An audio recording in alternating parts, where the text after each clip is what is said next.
The ranks of the generation that lived through the horrors of World War II are rapidly thinning. Within the next few years, every person who experienced the war's seminal events will be gone. Living memory will cease to exist. In 2012, I began in earnest a self-assigned project to document survivors of the Nazi transit ghetto at Terezín, a prison camp located just north of Prague. During 1941, this garrison town, built within a fortress, became a waiting room for hell. Tens of thousands of inmates initially sent to Terezín were eventually shuttled to other Nazi camps, where for the majority, an ugly death awaited. When I first started the Terezín project, I was timid about approaching survivors to ask about their experiences and to sit for a portrait. I found it hard to comprehend why they would be interested in speaking to a stranger from rural upstate New York, raised Catholic, and who, at the time, couldn't precisely express why he was interested in making their photographs and listening to their stories.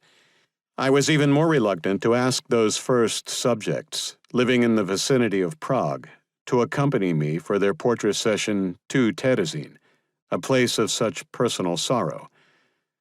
Yet, much to my surprise, nearly everyone I asked made the journey of 40 miles and 70 years. After starting the series, I happened upon an editorial in the New York Times that precisely put into words not only the reason for the Terezín survivors' willingness to be a part of my project, but also why I was compelled to attempt the series in the first place. In that editorial, lawyer, author, and Holocaust survivor Samuel Pisar laments that after 65 years, the last living survivors of the Holocaust are disappearing, one by one.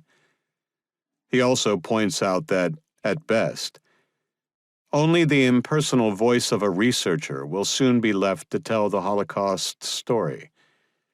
At worst, he warns, it will be told in the malevolent register of revisionists and falsifiers. He cautions that this process had already begun. This is why those of us who survived have a duty to transmit to mankind the memory of what we endured in body and soul, to tell our children that the fanaticism and violence that nearly destroyed our universe have the power to inflame theirs, too.